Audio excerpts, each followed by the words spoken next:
morning, ladies and gentlemen. Welcome to another edition of the Opening Line presented by EliteSportsBetting.com. August 25th, Frank and I back, as always, bringing down the MLB slate for today. Frank, how are we doing on this fine Wednesday morning on the East Coast? Yeah, good. Two winning days here. Start the week. Small wins along the way here. We'll make a decent season. Slowly climbing back. I think I'm around like the plus 9 unit mark again. So hopefully this time we get up there. We don't crash back down to 4 or 5 again. So but that's the nice part of having a little bit of money in the bank. You know what I mean? You can kind of weather the bad days, and you don't feel like you're always like stuck in the negatives when you do have a bad day. So just slowly climb up, and hopefully we keep it going today. Yeah, just keep grinding out the profit and hope the bad days aren't too bad then and won't ruin the week. But we got a full slate of games today. Frank's got, what do we got? 5 plays, I think you have. I have 4 plays. Only one of them are the same. So locked and loaded for the next hour. We have a ton of plays coming your way as we break down each game of the MLB slate. Before we get started, head over to a Betcha for player prop fantasy game, if you will. Use code ELITE, $100 deposit bonus. We're hooking you up if you head over to Betcha, getting you some free money there. If you head over to Betcha, use code ELITE. And as always, on Twitch at Elite Betting and streaming live on Elite Sports Network on YouTube. Hit the follow and subscribe button there. If you miss today's show, any portion of it, head over there. All the shows are archived. Let's get it. First game is Arizona and Pittsburgh. Off the board. Pittsburgh doesn't know who they're pitching, so we're starting off with a bang. But next game, we'll go right into it. Washington at Miami. Gray versus Cabrera here. Gray a -107 favorite. Total in this game is 8. Anything on this game with some unknowns in the pitching department here? No, I don't know either of these pitchers. I didn't even attempt to make a number here. I literally just crossed it off. So again, another good start here. Yeah, right off the bat. I'm in the same boat. Both of these guys. I lean towards Washington, but that's not a surprise considering I just all year I've thought Miami was really bad, and I think some of the starting pitching, maybe rightfully so, between Alcantara and Pablo Lopez and a few others that they've been, pretty decent and well developed. But the rest of the team is so bad that it just didn't really matter. I don't think. Yeah, their offense is terrible. Yet somehow they could mess around and finish in last in that division and have the second best run differential. I'm kind of rooting for that at this point for the Marlins. Yeah. But first game, real action.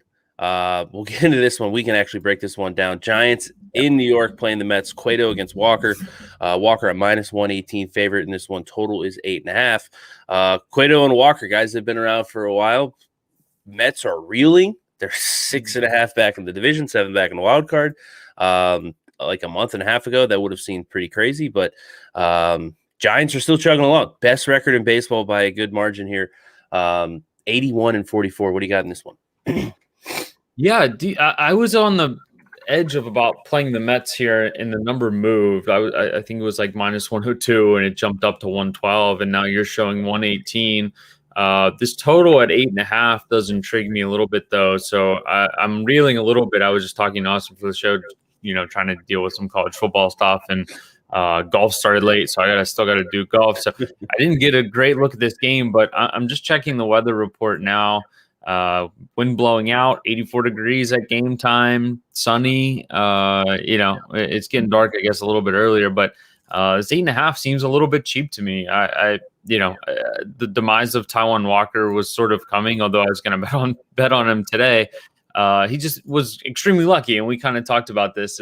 You're not really going to keep your BABIP in the 220 region forever, or what it was like 215 or something crazy like that. Yeah, you look at expected ERA and FIP 438, 428 for FIP, and Cueto is kind of the same style of pitcher. He's got a 389 ERA, he's got a 475 expected. The FIP's a little better than that, 393. But both of these guys haven't been particularly good if you sort of look over the last month and a half of games or so. When was the last time we even saw Cueto? August 8th. So we're seeing about 2 weeks off for Cueto. I'm kind of looking at this over at 8.5. I think it's a little bit low with two pretty decent offense. I know the Mets have been pretty bad just in general over the last couple of weeks, but I think this offense is better than what we've seen recently. Yeah, I got suckered into Johnny Cueto today. There you go. So you got the peak number here at least. Right. Yeah. Hasn't moved since really I bet it here. So I did get it after the I probably wouldn't have played it back at that, like probably around even money here. Cueto's been okay. He's just a guy that goes out. He's kind of like and this is like the Giants to a nutshell. Like he's like a quality start kind of machine. Like sorry, he doesn't get to the 6 innings needed for a quality start, but I'll say 5 innings and like 3 runs or less is a quality start in today's game. But he's been there. Now he did have the elbow injury. With him being out for so like short of duration, I'm kind of like wondering if they're just kind of. It was more precautionary than anything. Like, hey, we'll keep them stretch because they got a pretty good run on the playoffs. Now, obviously, they got to hold off the Dodgers here, so they don't have to play in the wild card game. But like they're in the playoffs in one way. So Cueto's been solid. Walker, like you said, his BABIP wasn't going to stay down there for a while. He's been really poor. In like the last month, he's given up 2 5s, a 6. He gave up a 5 and a 1/3 of an inning against our Pirates. Because there were some boneheaded plays in there. It was like 2 errors, and the ball went to the backstop. And, 800 BABIP in that game. I don't know if I've seen one that high for but his 2 good starts against the Dodgers and Phillies, both solid offenses. 083 BABIP, 059 BABIP. Like. If you just don't die to the BABIP gods against this guy, like you're going to score runs. So I like the Giants lineup here. I think they hit him around. They're going to have 7 lefties in there, 6, not counting Cueto as a hitter here. So I don't know. I like the Giants the money. I think you're getting probably pretty even pitchers here. I think you're getting a little bit better of a lineup and the Mets do have home field, but the Mets are just real. Like, I don't know what's up with this lineup. This is for a while now that I've thought this lineup is like top of the league, and they just don't perform. I don't get it. Like, they've died off. They have their owner on Twitter talking about like, you got to pick it up. Yeah. Like, it's I don't know. Like, what's happening? Why are the Mets reeling this bad when we know this team should be much, much better? Lindor obviously has been a huge letdown. Yeah. They've had some injuries, right? Alonso was out for a while. McNeil has been in and out. I think even Nimmo has been in and out, right? Like, it's hard to deal with that. Conforto has been just having a bad year, right? Like, these things sort of happen. I think it's just unlucky for them that it happens as soon as Lindor comes over. I don't think either of us would say like Lindor isn't going to be an elite shortstop going forward. Yeah. I think he will be. I don't think Michael Conforto forgot how to hit. He's just having a bad year, and those sort of things happen. And these guys sort of climb in and out of slumps at times. It's just unfortunate they got hit with injuries and slumping players because of injuries all at once. And it seems like as soon as they do get a lead, the bullpen blows the game. Right. So I don't know. Baez comes over, and it's an interesting fit because Lindor was the guy who really wanted him there, allegedly was the guy who really wanted him there. And I don't know that like an erratic, highly variant player is good for the Mets at this point. You know what I mean? Yeah. So, I don't know. Like if they were looking for an infielder or a swing guy, you could have probably gave up the same amount and got Chris Bryant. Right. Like he's a little more consistent, a little bit more steady. They already had so many high variance guys. I think the lineup will be good. I think they'll eventually continue to score some runs, whether that picks up or not. But just always remember, as cold as they're running, they can run just as hot. The Yankees just won 11 in a row, right? And I don't think talent-wise, those two teams are that much different. The Yankees lineup now has a big boost with Rizzo and Gallo there, but we've seen worse teams win 10 games in a row. Let's put it that way. So as cold as somebody can run, just remember they can run just as hot, going forward. Yeah, JD Davis has played 51 games this year. Nimmo's played 68. Yeah. Alonso, he's at 116, so he's been around for most of the year. But like even Brandon Drury was having a good year for them. He's only played 46. Like, Yeah. they just haven't, like, and Lindor, he's even missed time. He's played 89. Jeff McNeil, he's had a down year. He's played 88. Like, for some reason, the Mets just always have injuries. So, but yeah, I'm going Giants plus 109 here. Spent enough time talking about that team from New York. Best team in baseball, 81-44. San Francisco Giants at plus 109. That's still out there. I'd probably play it to about 104-ish.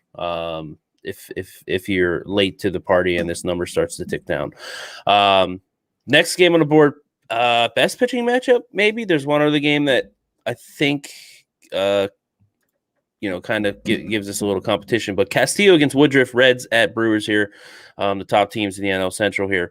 Brewers minus 174. Total in this game is 7.5. Any interest in Castillo at like plus 160 range here? He's been great. Woodruff, obviously he's great as well, but this does seem a little steep for a good arm for the Reds here.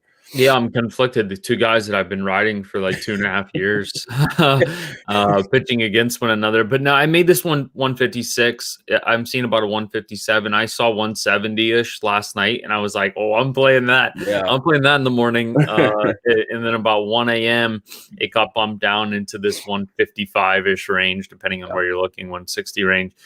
Which made it unbettable for me. A little bit lean towards Cincinnati. And when I say that, I'm talking about a few cents. That's not really worth it. And a similar, very small edge towards the over here. 7.5 is just not a lot of runs in that stadium alone. We saw two really good pitchers go last night, and then boom, some bad bullpen comes in for the Reds. And I was on the Brewers last night, which was nice. Corbin Burns probably had his worst start of the season, if not his second worst start of the season. And Malley was really good, so I was lucky to steal one away there. But you can see how quickly a game can go over a total like this when bullpen comes in and gives up 2 or 3 runs. In a boombox stadium. Bad things can sort of happen. So a little bit lean towards the over, a little bit lean towards Cincinnati, but nothing really enough to play it here. Both these pitchers are obviously fantastic. And Castillo, once he kind of got over whatever he was going through in the first month of the season with his fastball not being very effective, I'm seeing him hit like 99 again. It's getting, he's starting to really shine there. Throwing a couple like weird palm balls going on with his slider. To sort of combat, left-handed hitting as well. So, I like both these guys. I think this number's about right. Yeah, I went with Castillo. There we go. I couldn't bite, or I couldn't leave this be. I make it like 150. Here's my thing. Both of these pitchers, I would say, like the way that Luis Castillo, people will look at his ERA, which is currently 4.35. So I still think people are probably like just staring at him and just saying like, okay, he's not good. He has had one blow up since the June 3rd memo. Like that's it. He gave up 8 runs against Cleveland in 3 1/3. Like that's it. If I go let me filter here from June 3rd. He has a 2.73 ERA in that span. Right. So 2.73, and that's with 8 runs in 3 1/3. You filter that out, and you're having some crazy numbers here. So, and Castillo's a guy, like you said, we knew. Like he had this, right? Like we knew the stuff was there, and he's been there. Low 3s pitcher for. I remember back. I think it was before the 2019 season. We were talking about like this guy should not have a 4.3 ERA. Like he should be much better. So Woodruff again. You're probably getting a slightly worse pitcher here in Castillo. I'm not going to sit here and say that he's Woodruff level. You could argue that he's close, but I won't go that far. I don't know. Like Woodruff is, his slider does and his fastball rides a lot. It does depend on spin rates, and we've seen a drop off for him, and we've seen a 3.63 ERA since June 3rd. Not to say that isn't good. It's still pretty good, and you consider the fact that he had like an ERA of 2 before that. It's climbed up to 2.48. He's still very good. But I would say in recent form, you're probably getting the better pitcher. Yeah, even want to say they're equal. Like, you look at these lineups. I know the Brewers have been hitting well, but like, I don't know. They're even now. The Brewers have the bullpen edge because if Woodruff goes 7, it's basically impossible to score runs if Hader and Williams do come on here. But it's one of those things where I just think this number is a little high. I think Castillo, like you said, I think these are pitchers are closer than what we think. It's kind of weird saying that with ERAs almost 2 runs apart this late in the season, but it's true. Like you can't really use data before June 3rd for Luis Castillo. Like it's really, it's the opposite effect here. So plus 159, wouldn't play this too much lower. This is about not the max I'd play. I'd probably go maybe a couple like 156 is probably my limit here. So, but yeah, I think the Reds, I don't know if the Brewers will catch money here, but I think this, and I do agree with you that 7.5 is, it's one of those games where you have 2 good pitchers. You're like, all right, you just need 5-4, like a bullpen run or 2, and you'll get there. So Reds plus 159 for me here. As we move on to a team that is desperate for some wins, Padres. They are out of the playoffs currently. Just fired their pitching coach when I think they should fire their hitting coach because he right. can't figure out how to get anybody but Lindor and Cronenworth, it seems, to hit.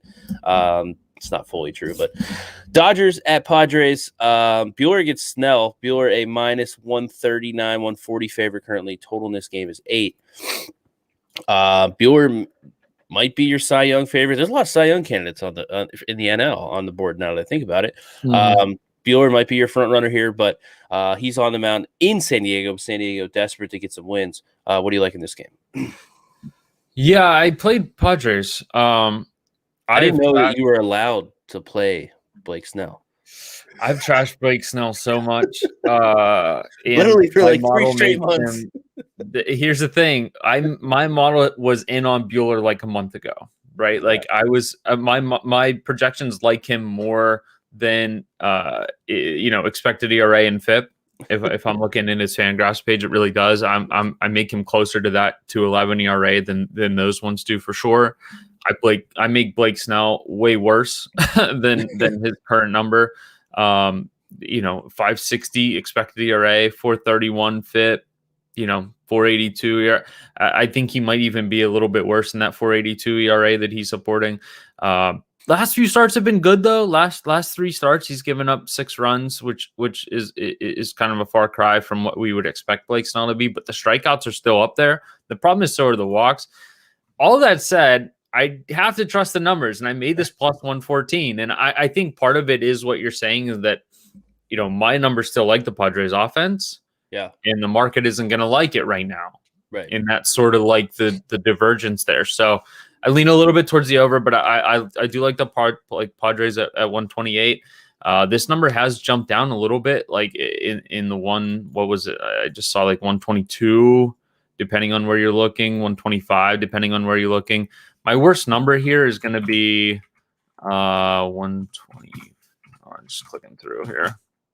My worst number is 123. So anything below that, I wouldn't play.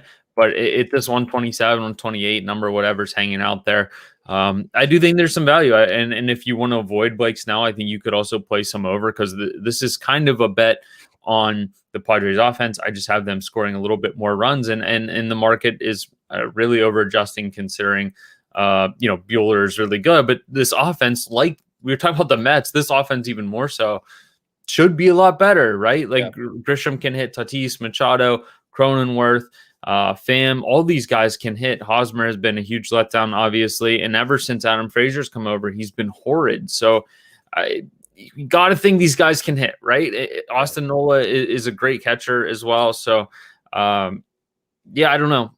You know what I say about lefties against the Dodgers as well. Like if you're going to try to limit Muncy, who's getting some MVP talks, and try to limit Bellinger, who's now hitting 8th for them, which is hilarious. I think that a lefty is a good thing to have to limit those 2 guys if you can. All that said, I just have to trust the numbers. I know this number is going to come down because I've been on Buehler and I've been against Snell. So something's telling me that the market number is a little bit too high, and it has come down a little bit, like I said. Yeah, it's one of those.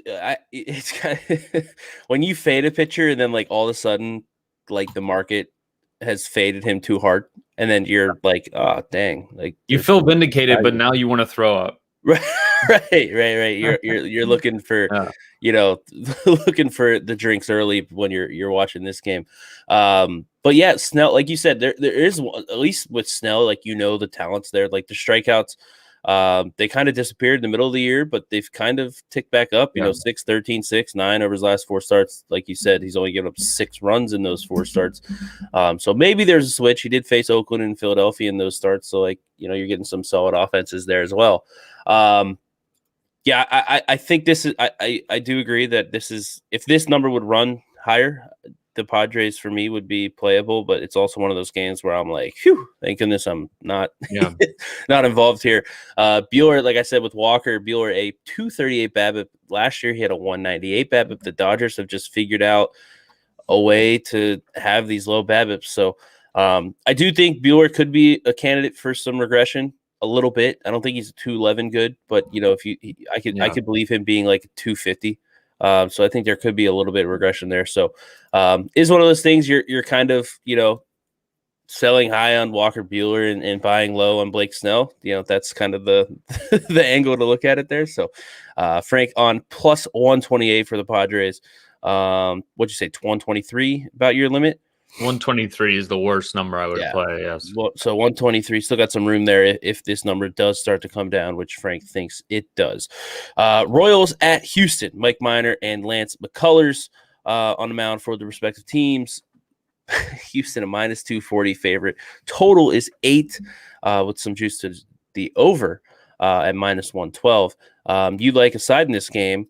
What you got? Or I was gonna play Houston, and then this number kept going and going and going, kind of out of control. It opened at 210, it was 220, and then I went to play, and it was just kept going. So I unfortunately got to this total late as well, but I did play under 8 in this game. It was 8.5 minus 120, and then I played under 8 minus 102. Those numbers aren't that different. They're almost exactly the same. I had 7.3 runs in this one. A lot of that being the fact that Lance McCullers is really good in this Houston team and bullpen, and everything about them is really good. My only concern here is that they get to like 7, right, against Minor. I do think Minor is quite a bit better than his 5.34 ERA, but we've talked about him. He has underperformed now for 2 years.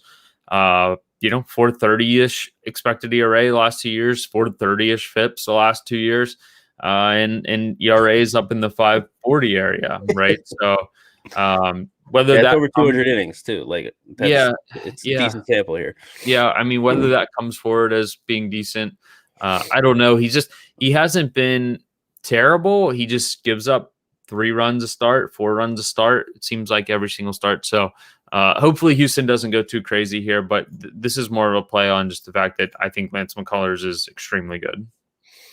Yeah, it's interesting. When I saw Minor against Astros, I thought, like, just subjectively, I was like, okay, over, like, because McCullers will keep this number down, and but it's tough if you can get through the Houston hit lefties well, like you said. You got to avoid the Houston, like you said, 6 or 7 runs, because like if Minor can just hold them to like 3 over 6 innings, like I think obviously, because I think McCullers will handle Kansas City really well. This number's at plus 100 now. I'm seeing it some places minus like low vig here, so you can still get in at Frank's number around minus 102. But the Astros have kind of been like hurting 4-6 over their last 10. Luckily for them, the A's have also been faltering as well. So I don't know if that's kind of like I guess I'm trying, like, is their offense starting to go? Is their bullpen starting to go? But I do think that this Royals team is it's just not a good matchup. They hit home runs. McCullers is great. I don't think that you're going to get a lot of runs out of Royals today. Yeah. So, like you said, you're avoiding the Mike Minor blow up here. And 200 innings of him underperforming is concerning. Even last year, it seemed left on base percentage is in the low 60s. Like, I guess it's just when guys get on, he just implodes. Yeah. It's kind of hard to grasp here, but I guess I'll ask a question to inform the viewers here. Like, since the Minor versus Houston lineup matchup is kind of a little scary, like, I guess, would you be interested in just playing the Royals team total under? Like, what is your thought Yeah. process on that? And enlighten the viewers here. Yeah, I mean, I think you could. I generally just stay away from it just because you have to pay more vig for a similar outcome, right? Like, if I'm expecting, what is the team total? Like I'm looking right now. 3.5, something? 3.5. The under is 135, minus 135. Just the under. So like almost like a 3 implied team total. One that's you're paying some extra vig, and you could end up in a situation where, you know, someone has a 5-0 lead and it ends up closing 5-3, and we push on the total, and you know, you could win. Like, there are situations that the opposite situation could happen as well. You know, a 4-3 game or something because Houston's bullpen gives it back. I don't know. I don't like paying the extra vig when you know, I can just pay less vig and have a similar outcome, and that's sort of where I stand. This is a situation, though, right now, looking at a game like this where you're like, okay, I don't want to lay the 240. And then I could totally get behind playing some team total, right? Like, if you want to play some team total under in these certain situations, if that's sort of your thing. I just wouldn't recommend paying extra vig in you know, a worse market, in you know, where books can sort of set a number like a minus 135 on a team total, and, you know, kind of hedge their way through that. So yeah, I don't know. Like, if it were something like strikeouts or something that's not directly implied from the betting line, then sure. But these numbers are just computerized, you know, it's just an algorithm straight from the betting line that they can pull in and get exactly what it is. So I think you're almost always better off just playing the sides or the totals or whatever has less vig in the market.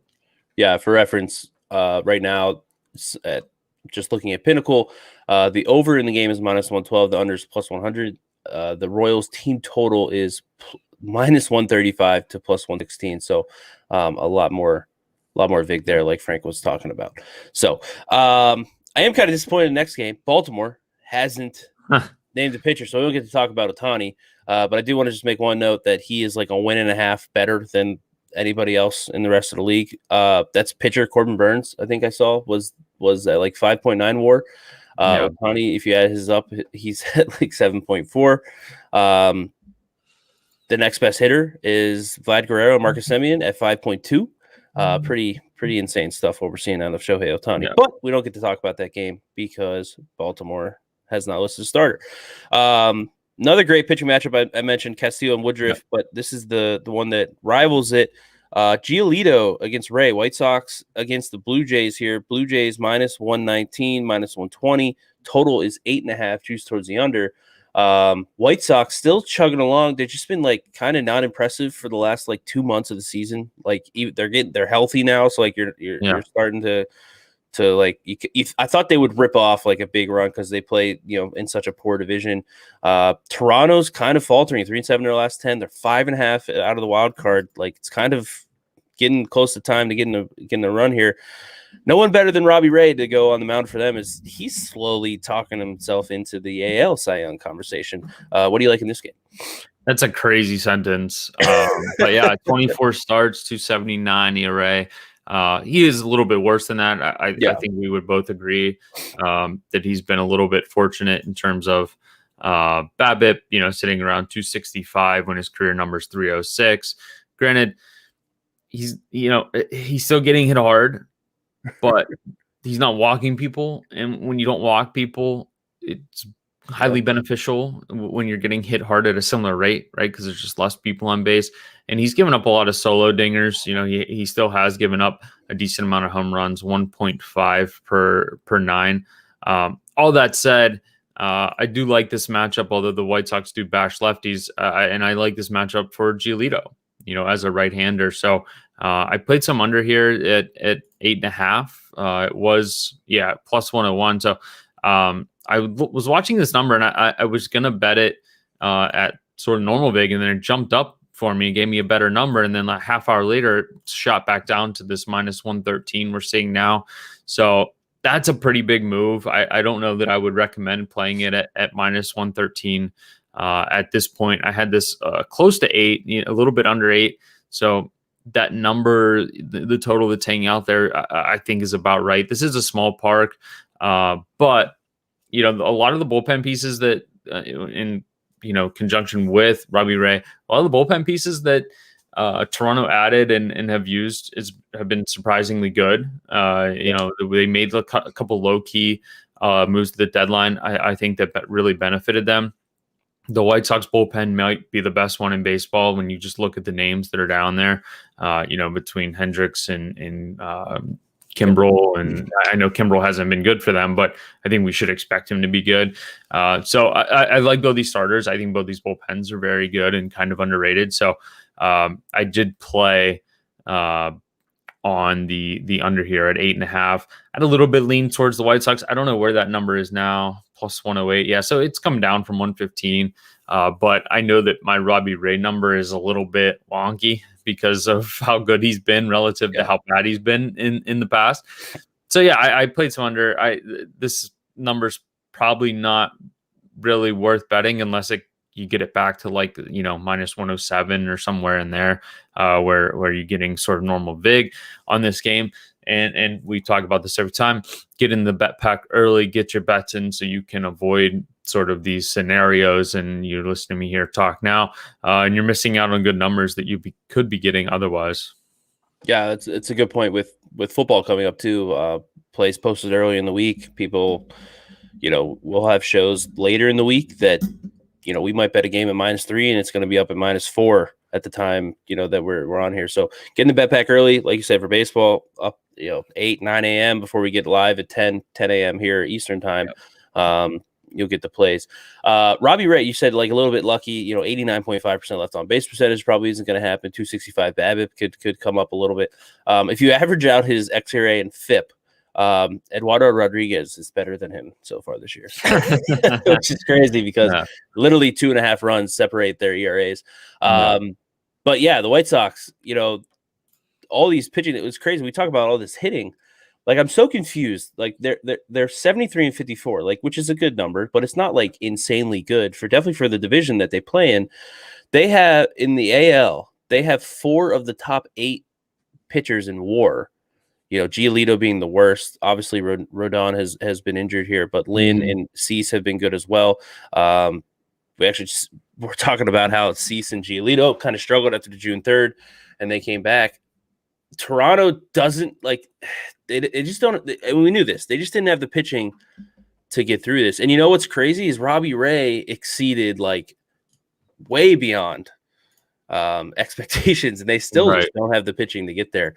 I did say there's some momentum out there. I saw an article posted about Kimbrel. Kimbrel's career, outside of the 9th inning, he's so much worse than what he is. And usually those are non-save situations or he's being stretched out, if you will. So interesting. I saw people, they're blaming Tony La Russa already for they should switch Hendricks to the 8th and Kimbrel to the 9th. But yeah, I don't care. I do like this under because I think the White Sox are more of a pitching team than we want to admit. Their offense is good, but we've seen them struggle against good pitching because it's naturally just hard to get hit against good pitching. Now Robbie Ray is lefty, so they have that advantage. But it is one of those games with two top 5 offenses. It has to be the over here. But I do like the pitching matchup for both teams. Minnesota and Boston, Ober and Pivetta. Pivetta -155 favorite right now. Total is 10.5 in this game. Red Sox kind of reeled for a little bit. Maybe they're starting to get back on here. They had some injuries kind of bite them up, but they're now 6.5 back in the 6.5 back in the the division. They are the second wild card spot. They're holding off the A's and MLB Dream. They're holding off the Mariners as well. So what do you got in this one? Yeah, I play Boston. I don't really get this number. I don't know where you're at on this one, but I don't really understand this number. The projections like over, and he's been worse than the projections purely because he's given up 2 home runs per 9 innings. But that is not a good characteristic to have against this Boston team in this stadium in a hot and humid day in Boston. And Pivetta has underperformed his metrics for a number of years, but 383 expected ERA, 421 FIP. I mean, he's an average major league pitcher, in my opinion, with, I think, above average stuff. He just has a little bit too many walks. Everything else looks pretty average for him. It's just the walks are up, but the Ks are there. So I don't really see what this number is. Boston has everything to play for. Minnesota has nothing to play for. Yeah. We're getting a 150 team at home. Just home field advantage on its own is going to sit somewhere like in the 130 area, right? Like if you had a team play itself, right? Like you would have it somewhere in like the 125, 130 or something. And now I'm just getting 150-ish, 155, low 150s with a better pitcher, a better lineup, a better bullpen on a home team. I don't really understand what this number is. I thought this number was going to be like 180 or something. I think it did get bet down a bit. Let me look at this here. Where did we start? Yeah, we started 195. I wouldn't have been playing this game at 195. I don't know that I would have played it at 185, but 155. And I know the Red Sox have had some injuries, but Schwarber's there now. That's a big boost, especially against a hard throwing right-hander. They're going to hit 1, 2, 3, 4 lefties, at least maybe 5 lefties against Ober in a stadium that gives up home runs against a pitcher that gives up home runs. I don't know. I'm taking Boston here. Yeah, this is going to be one that I kick myself on because I do think this number is going to go. Pivetta since June 3rd, a 5.02 ERA, 5.06 FIP. That's my concern with him. He has been a little bit better of late. Again, I know Dream actually sent us an article yesterday about they're talking about pitchers are using stuff in some innings and not because they're basically tracking when the umpires are doing these checks, which kind of blows my mind that they're not doing it every inning. Like, this whole big thing about the sticky stuff and the MLB was just like, yeah, we're not going to do this every inning. Like, kind of, it should never be. It shouldn't be left up to the umpires. This is stupid. Right? Like they should send the balls off, and it's like, go Nick Pivetta through this one. Okay, yeah, here's pine tar on it. You're in trouble. Yeah. Right. The umpires are put in a pretty impossible situation, and there hasn't been too many. There's been a couple, like a handful, but there haven't really been too many. But there's hitting coaches out there being quoted that they're apparently tracking when the umpires are going, and they're able to get. They're putting it on different spots. They only check the hat, the glove, and the belt or whatever. So we'll see. But to Pivetta's credit, a little bit from if you look at his recent starts, he had Rays, Oakland, Philly, Toronto, Rays, Toronto, Yankees. He's only pitched 2 games in like the last 3 months or 2 months where it hasn't been like Yankees, Toronto, or the Rays. So those are 3 really good offenses, obviously, which have really put him down. But I'll say too, we've seen this, and we just talked about in the last game with Giolito and Cease. These guys struggled right, and Garrett Cole to a degree, right when it began. In now his first start against Miami, he pitched well, but his next 4 starts, Pivetta had a 20% barrel rate, 13% barrel rate, 17% barrel rate, 13% barrel rate. He hasn't hit 10% since, and he's had 5 starts that are 0. So it took, and this was the same thing. We've said it was Cease in Giolito. It took him about a month to figure out whether it's a new thing or kind of to recalibrate, if you will.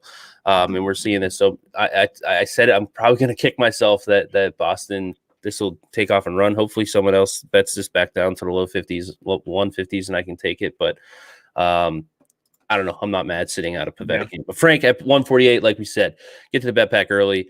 You can get the numbers that we bet. And as we're talking now at 10:45 Eastern time, this number has started to tick up, minus 155, even maybe a little bit higher, minus 160s popping up. So get to elitesportsbetting.com. Get the bet pack early here. I would still play this game. You're just going to get a little bit of a worse number. Yeah. Like you said, you're big. I'm going to assume this is going to be your at the end of the show, the best bet. But Texas at Cleveland, Lats against Plesac. Plesac minus 197 favorite. Total in this game is 9. I've written off Zach Plesac games because he's been just like, I don't even know what his season has been. I can't decipher what's going on. Any interest in this game from you with Zach Plesac? No. Jake Latz. I don't know. Some of these Rangers games are going to be on, but I did make this like 185 just using projections. Right. I don't, but there's really no point in me trying to make this game up. Yeah. Next game, Detroit. I wanted to bring up a point here before you break it down here. Detroit is 61-66. We talked about before. They started out 9-23. They've been great since then. Against teams greater than 500 record this year, against winning teams, Detroit is 26-24. The White Sox are 21-25. So just put it in. They play in like 45, 50 games.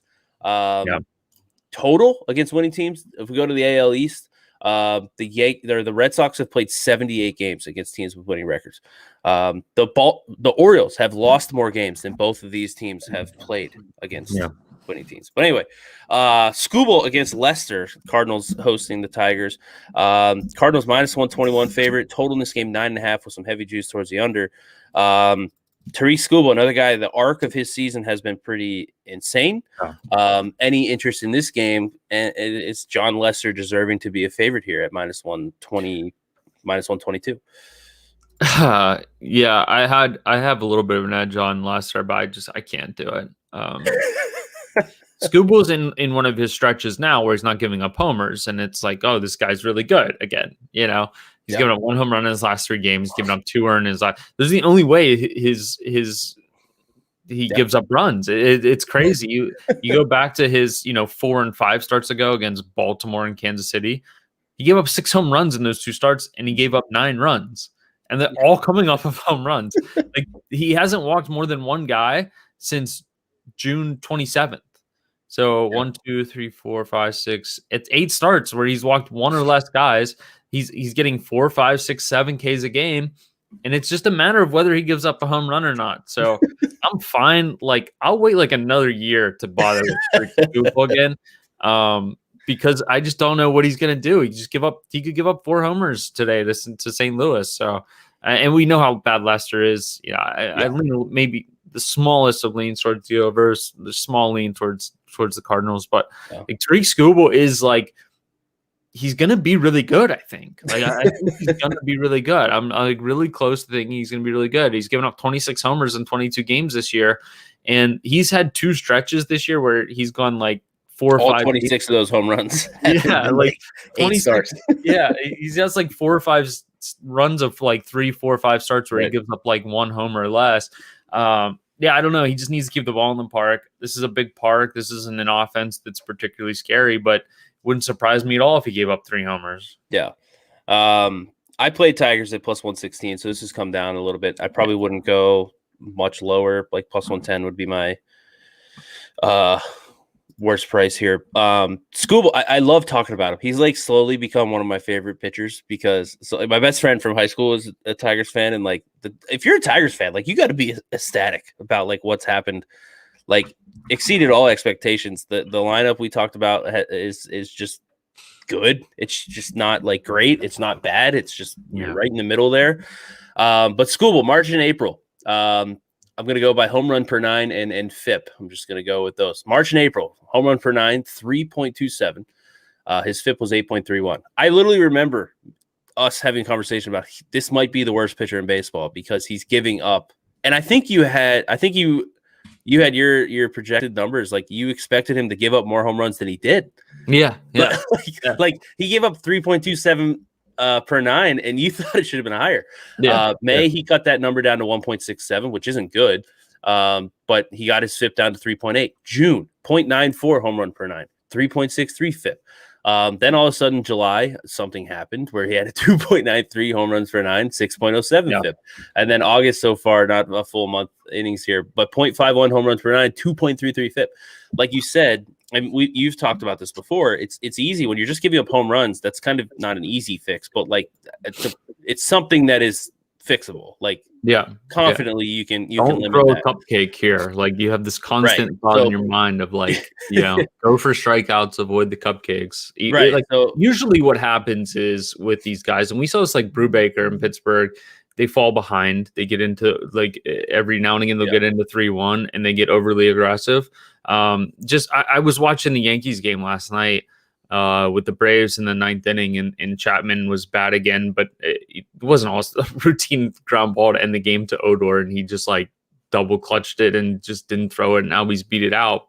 Or we probably change our opinion on what happens with Chapman going forward, if that changed. But something that fascinated me is that he really struggled with the fastball command, and he was just throwing sliders, like 3-2 counts, bases loaded, and he's just dropping sliders in there. And then Peralta came in to pitch to Freeman after Chapman walked another guy, walked Soler, and he threw 2 fastballs down in the zone. He ended up in a 3-2 count, and I think he threw probably 8 or 9 changeups to Freeman, who kept fouling him off.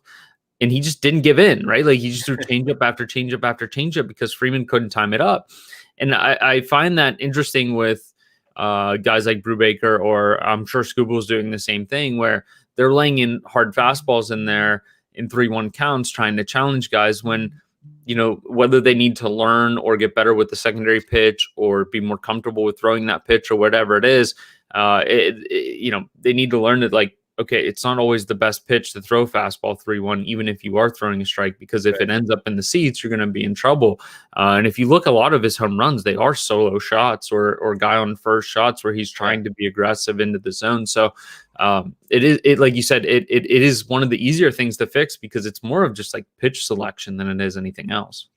Yeah, Scooble was a big strikeout guy in the minors, 25% this year, which is, as a lefty, like, you're still, if he can increase again, he's still really young. Like, this can cut up. It's interesting you bring up the point about, like, in hitters counts, 2-0, 3-1. Throwing off speed is so big because you're really, as a hitter, you're just sitting like fastball unless you just get an absolute hanger. Right. I remember when we in our preseason in college, like, our autumn, it sucked as hitters because for some reason our catchers and pitchers would always throw 2-0 and 3-1 breaking balls.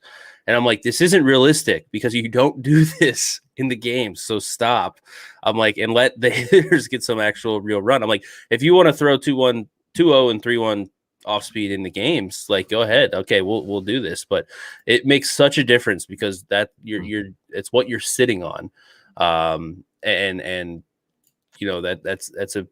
It just changes when it's like anything. If you don't get what you're expecting, it's harder to do this. I'm looking at Scooble's, like, his sinker has an X slugging of 554 this year. His 4 fastball has 617. Like, I'm wondering if, like you said, it could just be like, all right, 3-1. I'm just gonna throw this down the middle, hope for the best, and it gets. Yeah, and I don't want to say that's definitely the case because I haven't watched a lot of Tariq Scoble. Right. At the beginning of the year, I saw some of his starts where he's just giving up dingers.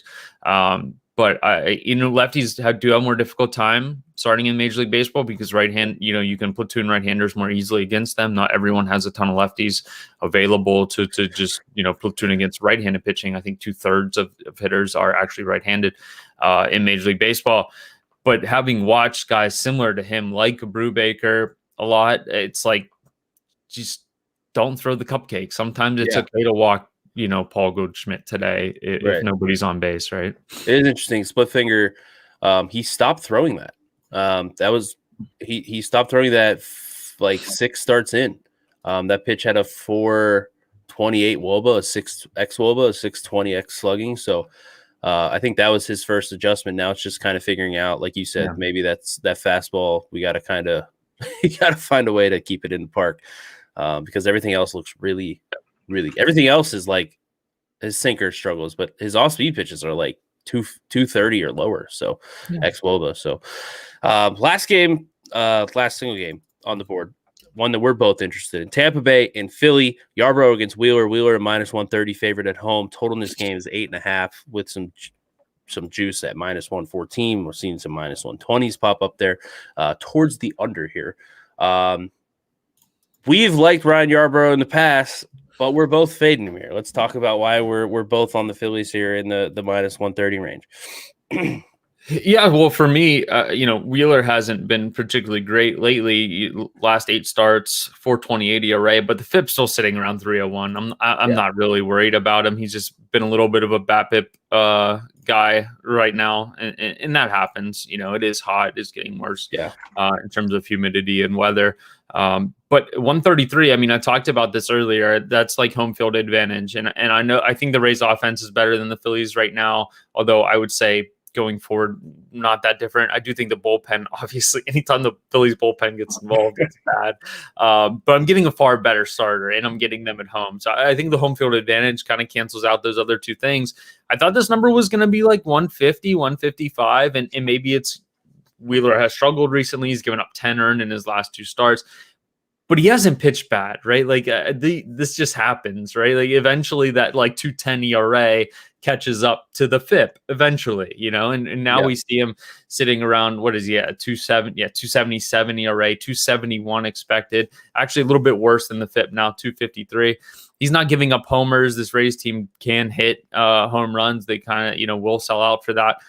They will strike out as well. 29% Ks for Wheeler. I don't know where that came from, but it jumped up quite a bit from last year. And the walks are still really good. So I have no issues, no qualms with Wheeler. I think he gave up 6 earned in his last start and gave up 6 total hard hits and no barrels. So I'm not worried about him, and I think this number is low just because of recency. And the Phillies have been up and down all year. The Rays are kind of surging right now. I just think we're going too far in the wrong direction here.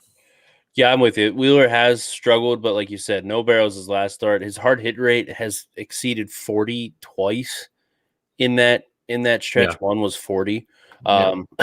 So a lot of sub 30 starts in there since his struggles have been, like, he just doesn't get hit hard. He doesn't give up barrels because he's kind of his launch angle was high early in the year, and he's like got it down to become this like super ground ball pitcher. I don't know. That's kind of interesting to. And the number one thing to look if like a guy is really struggling too is like the Ks will disappear, and you still got 7, 6, 11, 5, 5, 8, 7. Like there's no games in there where it's like 2 Ks, 4 walks, right? Like I haven't seen any control issues, no velocity issues. I think he'll be fine.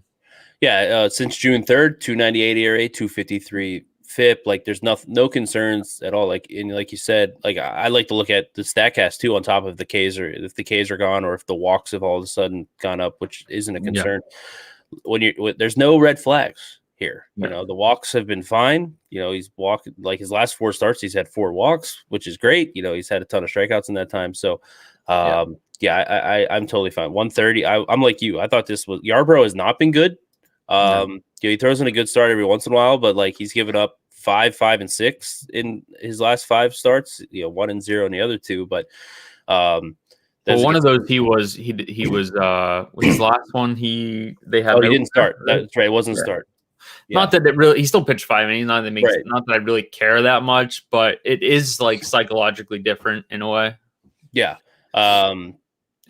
Yeah, so again, I think Philly's offense is fine. Like you said, I do think the Rays is better. The Rays keep doing this thing where they just, I know they traded for Nelson Cruz, but like Wander Franco's up now. He's been good. Like there's some names on this like Rays team. You look at it, you're kind of like, all right, this isn't just like this team can hit. But so can the Phillies. Like, McCutchen. Like people want to make fun of McCutchen can still hit. Like I know he's old, but he can still hit. Like they got solid bats here. So I'm with you. I think you're getting the much better pitcher at home.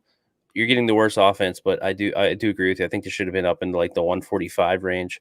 So Jeff Sweeney asks, any interest in first 5 to mitigate against Philly bullpen? Yeah, it depends what your number is. This is another situation where you don't want to pay more vig, but this could be, if we break the game up into halves, if we say, okay, Wheeler is going to go 5, 6, Yarbrough is going to go 4, 5, 6, somewhere in there.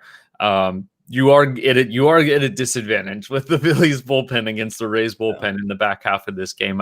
And we should expect it, I think, to be relatively low scoring. Total sitting around 8. I made my total 7.9.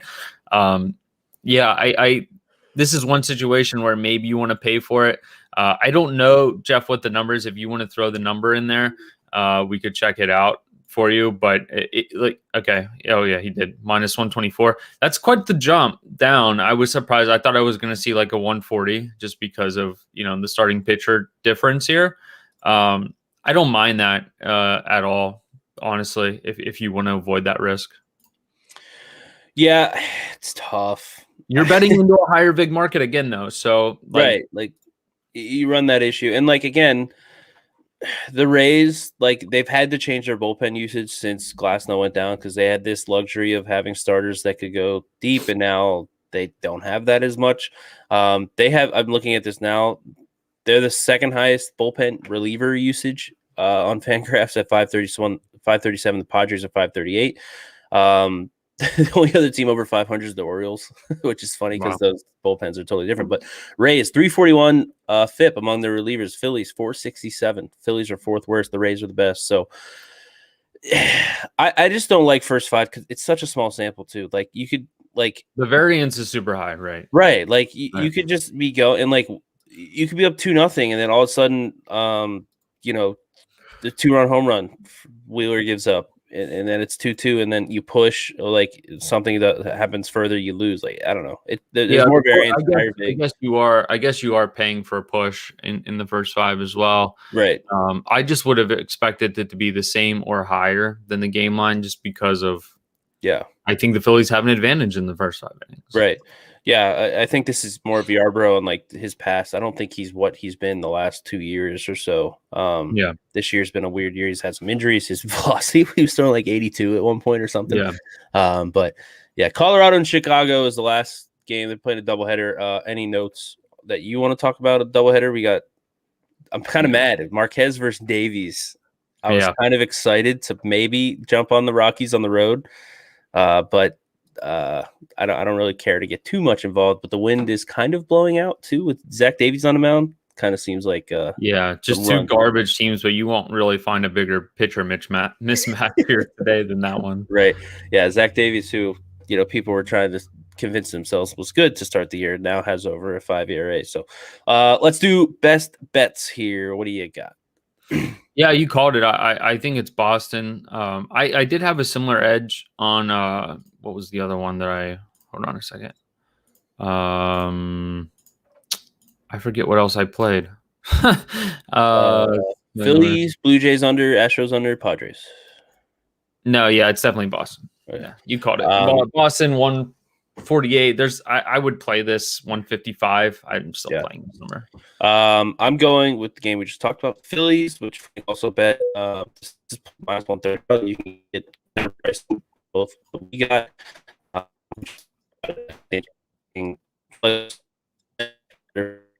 Looks like we're losing you, Austin. Can you still hear me? I can hear you. You hear me? Oh, you're back. Go ahead. Okay. But yeah, like I said, Wheeler's much better pitcher. Offense is worse, but not that much worse when you factor in the home field here. So on the Phillies for my best bet. So any final notes from you, Frank, about the slate or college football coming up? Any notes you want to make as we head into the fall here? No, if you guys are looking for golf, unfortunately, with the pushback from this week, Paulie had some conflicts this morning. So with the pushback from Sunday's round being pushed to Monday, and then we didn't have market to bet on Tuesday. If you're looking here for golf coverage, it's unfortunately going to be pushed to next week, but we will have bets up in the bet pack, of course. I'm probably going to get to that as soon as we close up shop here. Yeah. So, golf coming this way. Opening line will be back with golf for next week. Like I said, we got college football Saturday, 4 games. Head over to elitesportsbetting.com with some bets up. I know Paulie has a bet up already for this week. And then next week, the real week 1 of college football starts up. So baseball starting to wind down. Still got about a month left of the season. Heading right into football and NFL. NFL 2.5 weeks away. So head over to elitesportsbetting.com for all your football needs. Leave fantasy for your fantasy needs. As we know, everybody loves some fantasy football. So for Frank, I am Austin. That is another edition of the Opening Line presented by elitesportsbetting.com. We will be back tomorrow doing the same thing, breaking down the MLB slate. So we will see you then.